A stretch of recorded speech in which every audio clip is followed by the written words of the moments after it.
Empty your bag every day.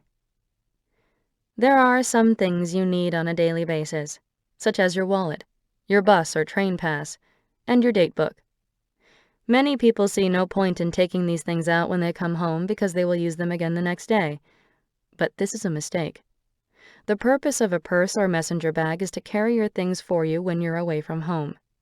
You fill your bag with the things you need, such as documents, your cell phone, and your wallet, and it carries them all without complaint, even if it is filled to bursting. When you put it down and it scrapes its bottom on the floor, it utters no word of criticism, only doing its best to support you. What a hard worker! It would be cruel not to give it a break, at least at home. Being packed all the time, even when not in use, must feel something like going to bed on a full stomach. If you treat your handbags like this, they will soon look tired and worn. If you do not make a habit of unpacking your bag, you are also quite likely to leave something inside when you decide to use another bag, and before you know it, you will have forgotten what you have in each one. Unable to find a pen or lip balm, you will wind up buying a new one. The most common items found in my clients' handbags when we tidy up their rooms are tissues, coins, crumpled receipts, and used chewing gum wadded in its wrapper. There is a real danger that important items like accessories, memo pads, or documents may become mixed up with these. So, empty your bag every day. This is not as bothersome as it sounds. You just need to make a place for the things inside it.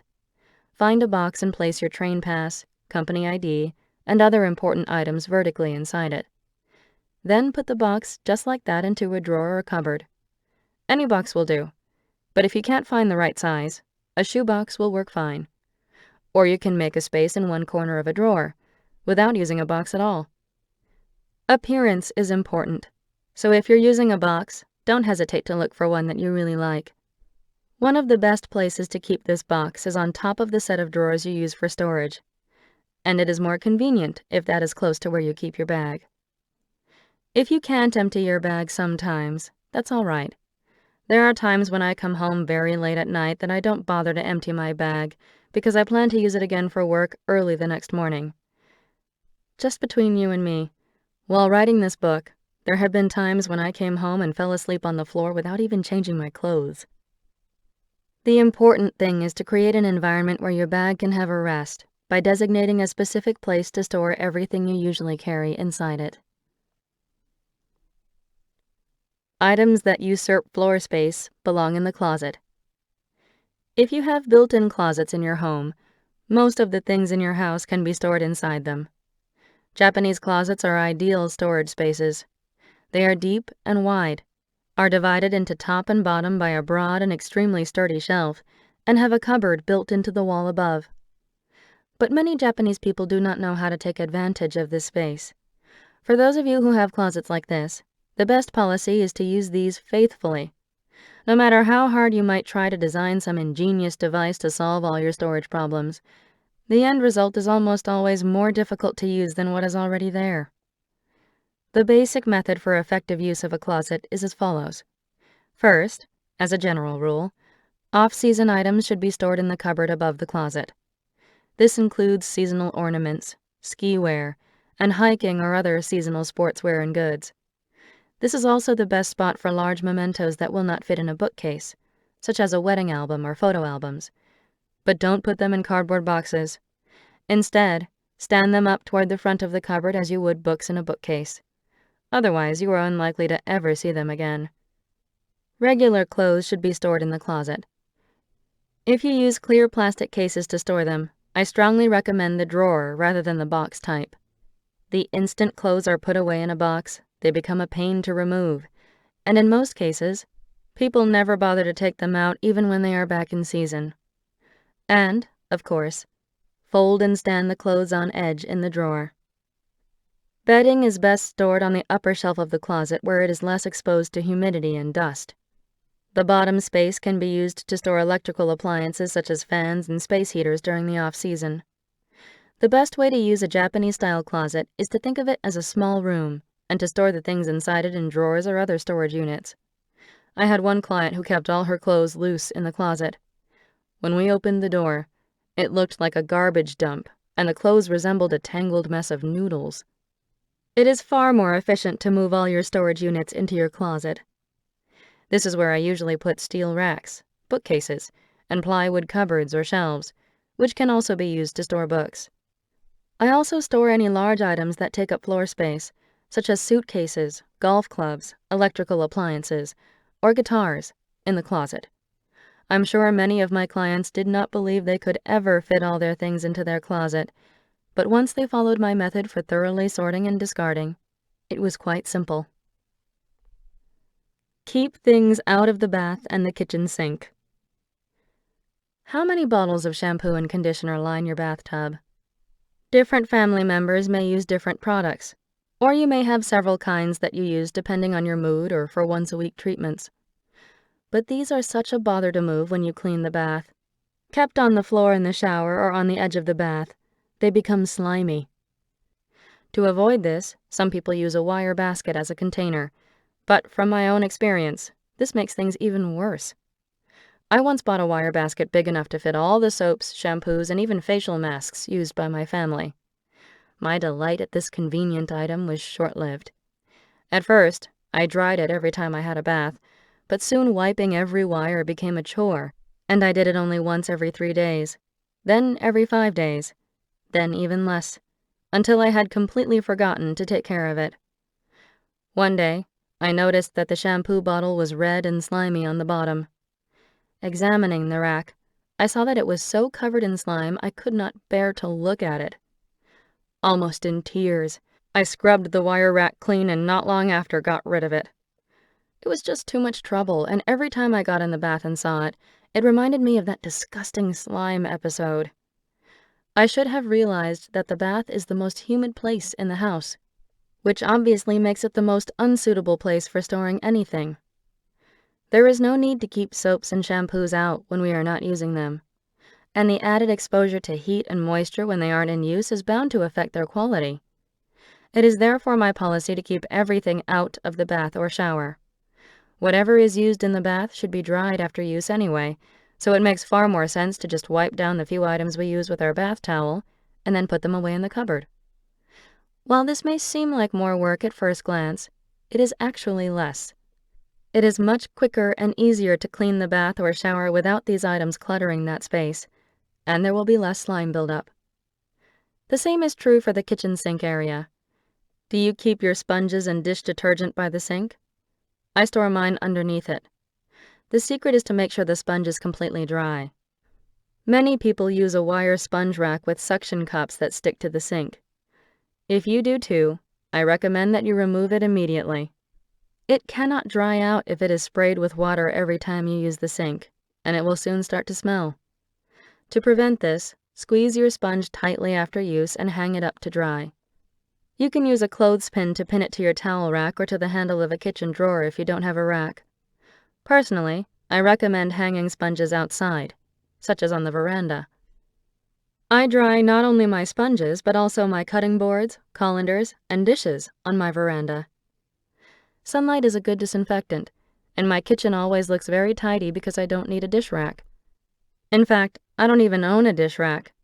I put all the dishes I wash into a large bowl or colander and place this on the veranda to dry. I can wash them in the morning and just leave them outside. This is an excellent solution for people living on their own or for those who don't use many dishes. Where do you store your oil, salt, pepper, soy sauce, and other seasonings? Many people keep them right beside the stove because they want them close at hand for the sake of convenience. If you are one of these people, I hope you will rescue them right now. For one thing, a counter is for preparing food, not for storing things. Counter space beside the stove, in particular, is exposed to splatters of food and oil, and the seasonings kept here are usually sticky with grease. Rows of bottles in this area also make it much harder to keep clean, and the kitchen area will always be covered in a film of oil. Kitchen shelves and cupboards are usually designed to store seasonings and spices, so put them away where they belong. Quite often, a long, narrow drawer is located next to the oven that can be used for this purpose. Make the top shelf of the bookcase your personal shrine. I once worked as a Shinto shrine maiden for 5 years. I have loved shrines since I was in grade school and would often drop by our community shrine to pay my respects to the local deity.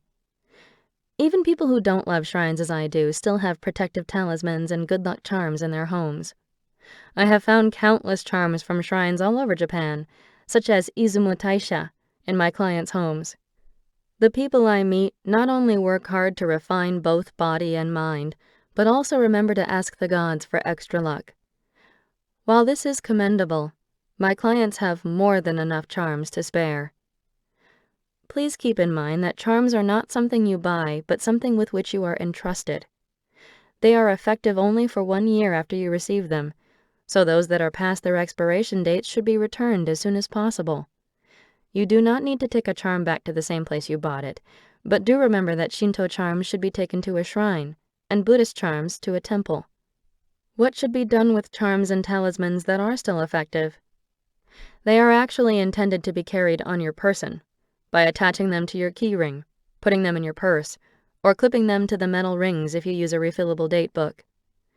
But there is a limit to how many you can carry like this, and if you visit several temples and shrines a year, you may have quite a collection. To carry them all around with you is pretentious, and having too many will not inspire joy in anyone. One of my clients was a 31-year-old woman who worked for a foreign consulting firm. Like many other Japanese women, she enjoyed having her fortune told and visiting power spots. Her house was filled with charms she had collected over the years. They emerged from such places as a box kept deep in a desk drawer, and from between the pages of her books. Altogether, we found 34 charms, including one given to her by her grandmother for success in her studies, and several talismans from shrines famous for romance. Many had expired. In addition, she had a mini Buddha from India, a mini Virgin Mary from Europe, and various crystals and other power stones. In cases like this, I recommend that my clients make a personal altar in a corner of their house. Although I use the word altar, there is no need to worry about the direction it faces or the design. Just make a corner that is shrine-like. I recommend the top shelf in a bookcase because locating it above eye level makes it more shrine-like. One theme underlying my method of tidying is transforming the home into a sacred space. A power spot filled with pure energy. A comfortable environment. A space that feels good to be in. A place where you can relax. These are the traits that make a home a power spot. Would you rather live in a home like this, or in one that resembles a storage shed? The answer, I hope, is obvious. Decorate your closet with your secret delights. "Don't open that, please," is a common refrain. My clients usually have a drawer, a box, or a closet that they don't want to show me. We all have things that we would rather other people didn't know about us, yet which we feel are important. Common items in this category are posters of pop idols and other fan memorabilia, and hobby-related books. The posters are often rolled up in the back of the closet and CDs stowed in a box. But this is a waste. Your room at least should be the one place where you can pursue and enjoy your interests to your heart's content. So if you like something, don't hide it away. If you want to enjoy them but don't want your friends or others to know, I have a solution. Transform your closet into your own private space, one that gives you a thrill of pleasure. Use these treasures to decorate the back wall of the closet behind your clothes, or the inside of the door. You can decorate your closet with anything, whether private or not. Use posters, photos, ornaments, whatever you like. There are no limits on how to decorate your storage space. No one will complain and no one will see.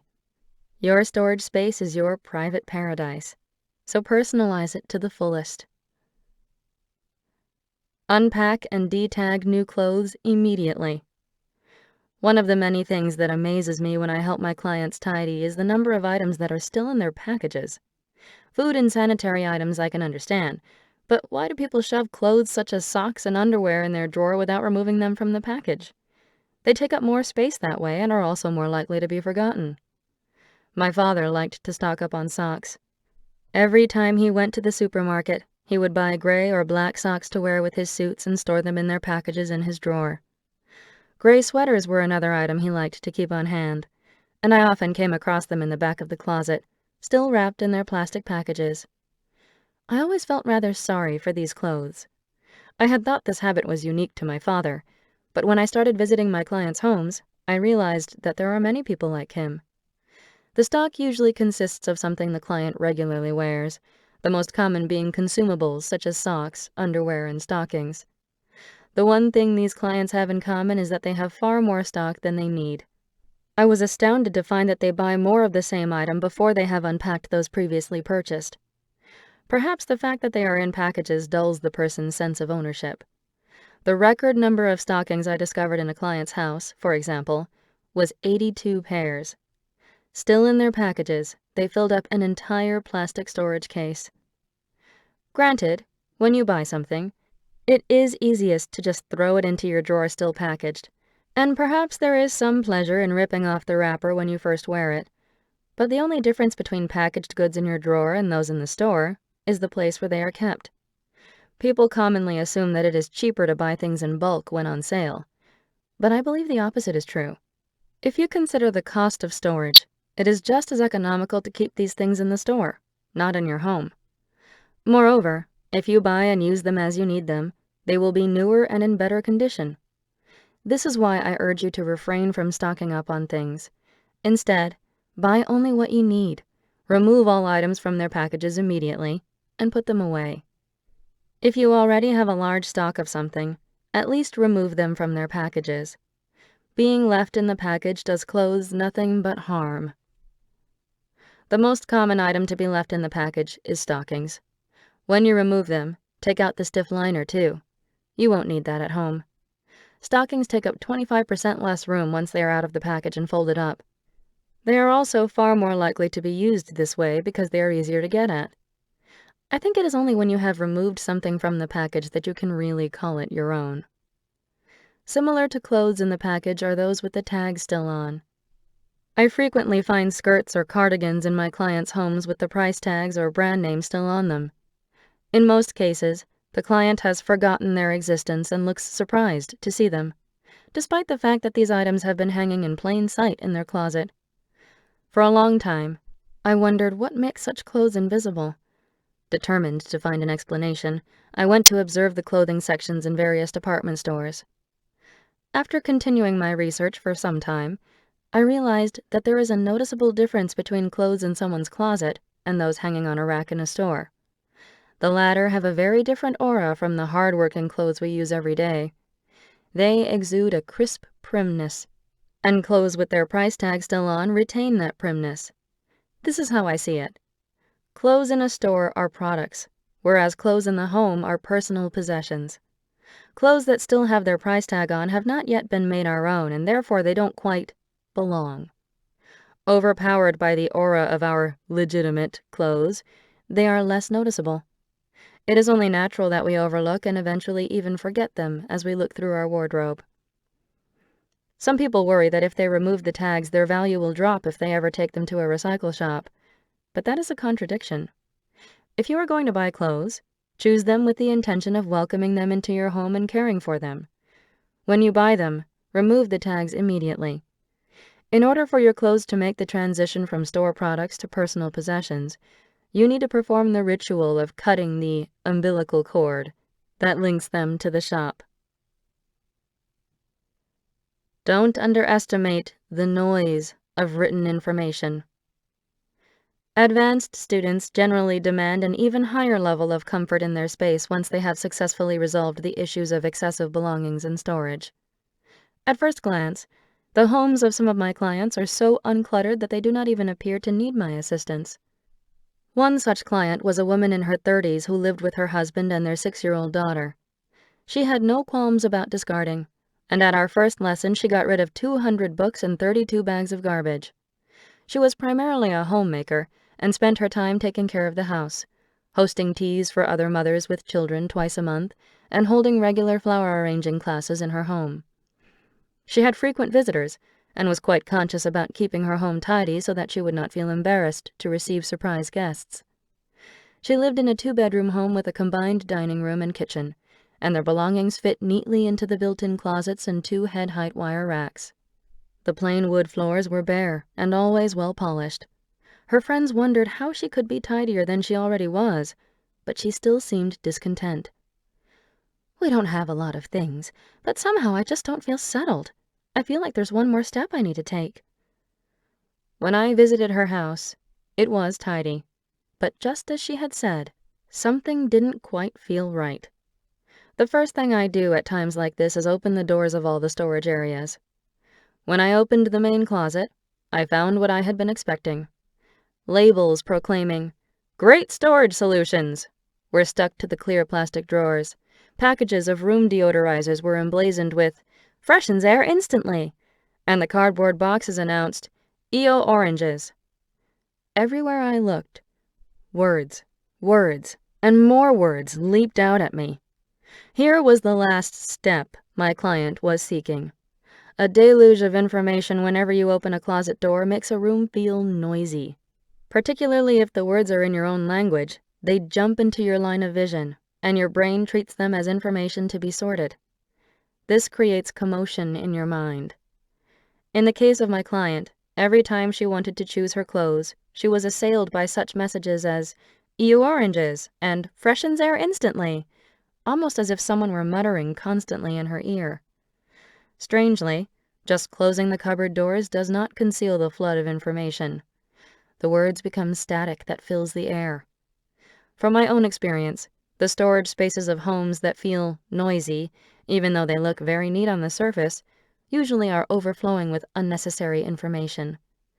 The neater the house and the more sparse its furnishings, the louder this information feels. So start by removing the product seals from your storage containers. This is absolutely essential, just as you remove the tags from new clothes to welcome them as your personal belongings. Tear the printed film off packages that you don't want to see, such as deodorizers and detergents. Spaces that are out of sight are still part of your house. By eliminating excess visual information that doesn't inspire joy, you can make your space much more peaceful and comfortable. The difference this makes is so amazing it would be a waste not to try it. Appreciate your possessions and gain strong allies.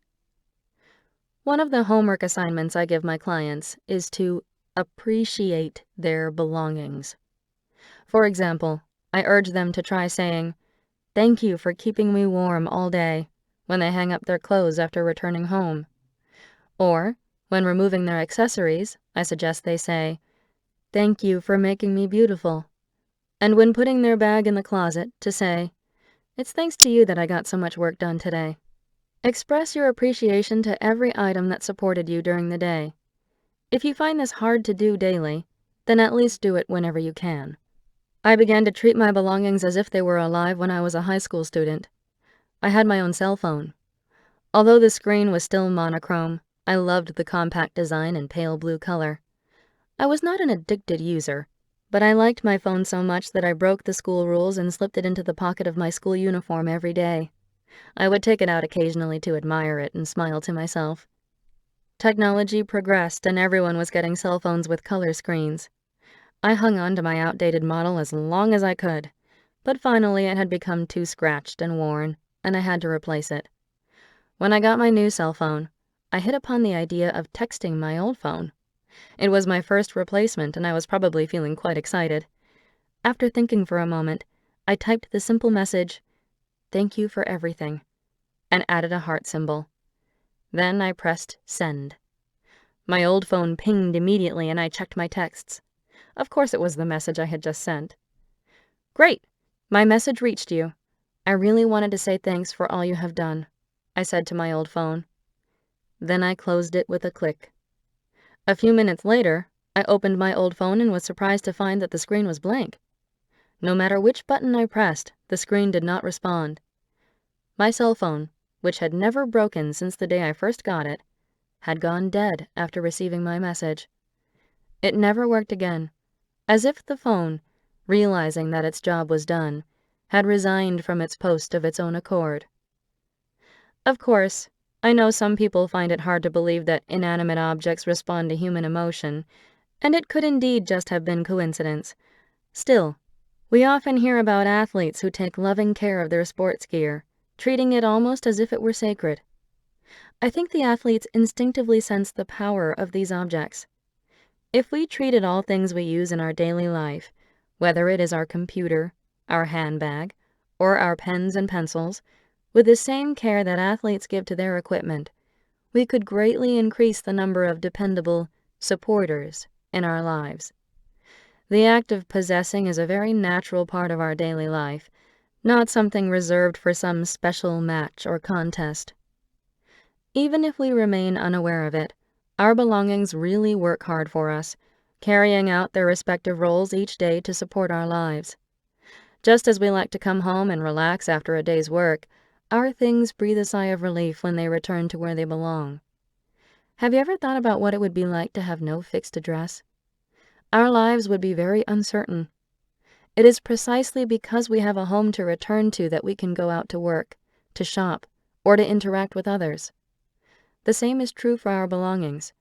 It is important for them to have that same reassurance that there is a place for them to return to.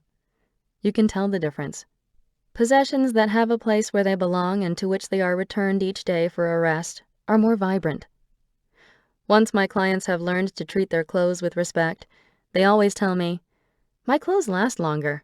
My sweaters don't pill as easily, and I don't spill things on them as much either."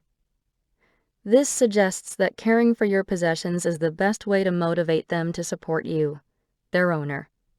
When you treat your belongings well, they will always respond in kind. For this reason, I take time to ask myself occasionally whether the storage space I've set aside for them will make them happy. Storage, after all, is the sacred act of choosing a home for my belongings.